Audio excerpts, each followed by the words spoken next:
Nesse vídeo a gente vai tratar de ampliar um pouco e de aprofundar a discussão que começamos no vídeo anterior a respeito das duas vertentes de inserção do psicólogo e de trabalho do psicólogo, que seria a perícia e a intervenção, que a gente vinculou ao trabalho ou à previsão de trabalho que está no artigo 151 do Estatuto da Criança e do Adolescente. Inicialmente, é interessante lembrar que muitos processos em várias famílias eles não necessariamente comportam um conflito estabelecido. Há vários processos em que a demanda judicial é uma demanda singela, uma demanda mais simples, se a gente puder dizer assim, que é uma demanda de verificação da situação. Não é? Esse tipo de processo, muitas vezes não tem conflito, a gente pode abordar isso em vídeos adiante, quando tratarmos dos tipos de processos que existem e que são mais requisitados, mas esse tipo de processo é mais simples e ele não demanda uma intervenção, ele não demanda necessariamente uma intervenção do tipo que a gente está tentando defender aqui. Os processos em os quais há conflito familiar é o que a gente vai tentar trabalhar aqui nessas duas vertentes da perícia e da intervenção. Bom, começando pela questão da perícia, o que está colocado nos procedimentos periciais, que nós já tratamos no vídeo anterior, são muito mais restritos, são direcionados, balizados pelo procedimento de que o perito deve verificar ou ver, observar, analisar e informar. Esse tipo de procedimento, ele corre alguns riscos quando a gente trabalha na questão do direito de família. Bom, em que sentido? Abordando então a questão dos procedimentos de avaliação, a gente pode pensar ou lembrar que os procedimentos de avaliação do campo da avaliação psicológica, historicamente foram criados justamente no intuito de extrair um determinado conhecimento de indivíduos e grupos e poder utilizar esse instrumento também para que eles fossem classificados, rotulados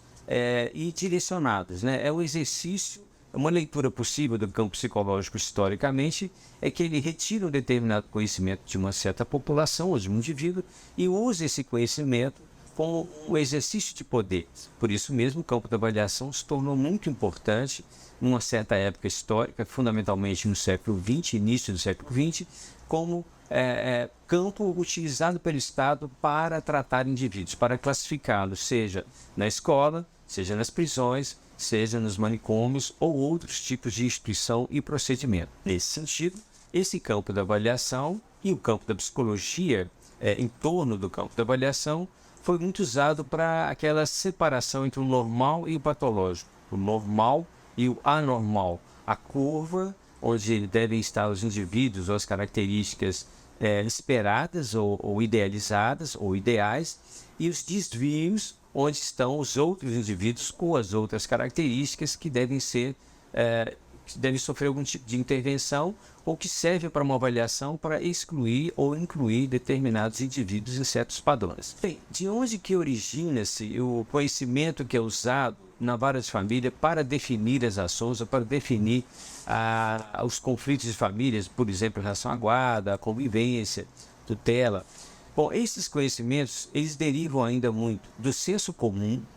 né, em que se tem certas imagens e padrões do que seja família, do que seja parentalidade, paternidade, maternidade, e também deriva de estudos universitários, estudos acadêmicos, pesquisas, que comportam também o campo da avaliação, muitas vezes não necessariamente o campo da avaliação, mas que servem para produzir um determinado padrão de leitura da realidade, a partir do qual eu posso tentar verificar quais são as melhores condições morais, de cuidado, afetivas, financeiras, econômicas, de atenção, tentar definir que tipo de padrão se espera nesse tipo de categoria, vamos chamar assim, para comparar com aquilo que eu encontro na realidade e aí definir quem é que teria melhores condições de ser uma guarda, melhores condições de cuidar de uma criança, um adolescente, etc. O que está pressuposto nisso? Está pressuposto que existe uma possibilidade de uniformizar ou, de certa forma, de universalizar determinados padrões de comportamento, ou de atitude, ou de personalidade, que pudesse ser comparado com aquilo que se encontra numa realidade, por exemplo, a partir da avaliação, e aí extrair disso consequências no sentido de falar de uma certa adaptação, de um ajustamento, ou daquilo que pode projetar um futuro mais interessante ou ações mais interessantes. Isso faz parte do campo da psicologia, faz parte do campo da avaliação, mas no caso do direito de família tem que ser colocado em questão justamente porque corre o risco de produzir um tipo de norma que não é a norma jurídica, mas que acaba interferindo e influenciando o exercício e às vezes até a produção dessa norma jurídica. Evidentemente, não se trata aqui de negar a existência de certos padrões ou de princípios ou de questões que têm que nortear o trabalho do psicólogo no campo jurídico. Esses tipos de questão, por exemplo, vamos imaginar a questão de colocar uma criança em risco ou um adolescente em risco. Alguns padrões ou alguns princípios, eles são válidos e eles vão servir para fazer o raciocínio de quem está trabalhando com o estudo psicológico nesse campo. Mas esses padrões, eles devem ser mínimos. Eles devem ser mínimos e contextualizados. O risco que se correria de não contextualizados ou de flexibilizados ou de singularizar, pensando em cada caso, é justamente padronizar o que seria família, padronizar o que seria as relações familiares da melhor forma possível, ou que atendessem de uma maneira geral ao melhor interesse da criança. Então, para quem assume essa vertente de trabalho no campo da avaliação dessa forma que eu estou criticando agora, ele corre pelo menos dois grandes riscos. O primeiro risco é justamente do uso de um saber do ponto de vista técnico, o uso técnico, tecnicizante de um saber, como se esse saber pudesse indicar melhores formas e modos de vida, independente do que é a singularidade de cada caso. É uma aplicação de saber acrítico,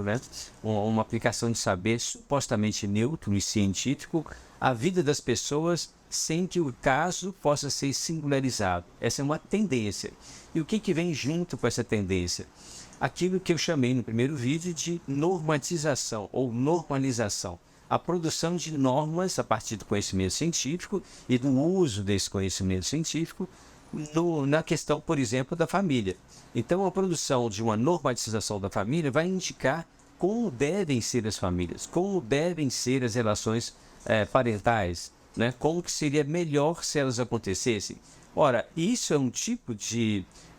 procedimento, é um tipo de discurso que a gente encontra na sociedade, mas que a gente deve criticar, porque não existe necessariamente padrões a serem exercidos dessa forma. Como eu disse antes, existem princípios, existem questões, mas não necessariamente padrões que devam ser levados em conta para a produção de relações boas, de qualidade, de uma experiência familiar necessariamente interessante a partir desses padrões colocados. Nesse sentido, a gente pode até dizer que a produção desse tipo de norma é como se fosse a produção de uma determinada verdade sobre a relação social, uma determinada verdade estabelecida, não é?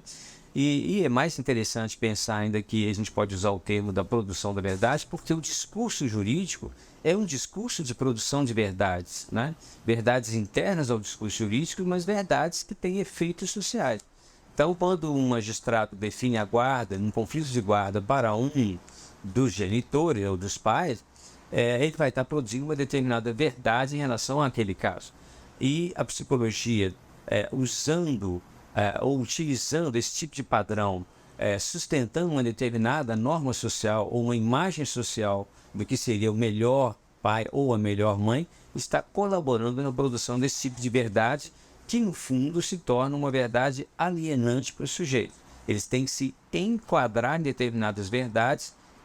para provar ao discurso jurídico que são, então, a pessoa mais adequada ou adaptada ou ajustada para cuidar do seu filho, por exemplo, no processo de guarda. E um outro efeito disso, aí diretamente ligado ao trabalho do próprio psicólogo que está ali inserido no direito de família, é que essas imagens, que vão se tornando imagens estabelecidas no discurso social, elas se antecipam ao trabalho do psicólogo. Se eu tenho imagens que são aquelas do que seria o melhor pai, ou a melhor mãe, ou a melhor forma de cuidar de uma criança, ou lidar com um adolescente, eu vou tentar me enquadrar nessas imagens e utilizá-las para convencer o psicólogo que está fazendo esse estudo, e aí eu estou tratando especificamente da questão pericial, estricto sensu, como eu já disse, eu vou tentar colocar esse psicólogo no mesmo lugar de ser uma pessoa a ser convencida da minha posição, da minha verdade, das minhas questões. Então é como se fosse uma tendência. Se existem verdades estabelecidas, eu vou me submeter a uma avaliação, eu vou tender a tentar colocar aquele que está me avaliando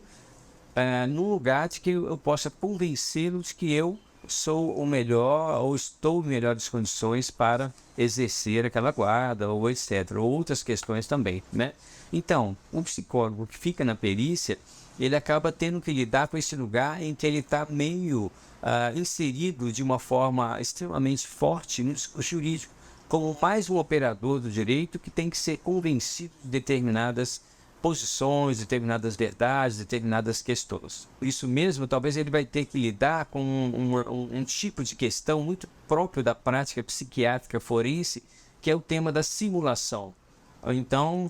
nessa vertente que eu estou aqui colocando e que eu estou fazendo uma crítica, o psicólogo ou o grupo de psicólogos que trabalha dessa forma tem que se preocupar sobre exatamente o que é a pessoa que está ali, se ela está simulando, se ela está distorcendo alguma coisa, se é preciso encontrar uma verdade por trás daquilo que se apresenta. Bom, essa preocupação está presente em qualquer estudo psicológico, mas em quem trabalha com a vertente da perícia, no sentido de que se coloca avaliando simplesmente o outro, ele vai lidar com isso de uma forma bem mais presente e de uma forma talvez muito mais difícil, em que ele vai ter que se confrontar com essa possibilidade das simulações e dissimulação. Enquanto que na vertente que a gente vai tratar em pouco, na intervenção, isso pode ser um pouco diferente. E o segundo risco que corre, então, o psicólogo que se coloca estritamente em campo pericial da forma como a gente está tratando aqui, é justamente o risco de individualizar as questões, né? De transformar os problemas em ou é o pai, ou é a mãe, ou é a avó, ou é a tia, ou é a criança, ou é o adolescente. Quem é o problema, quem produz o problema, quem é o melhor, quem está mais adaptado. Isso faz com que a leitura das relações sociais possa ser uma leitura mais individualizante, que também é uma tendência contemporânea dos discursos psicológico e médico, né, de individualizar e, às vezes, de patologizar determinados fenômenos.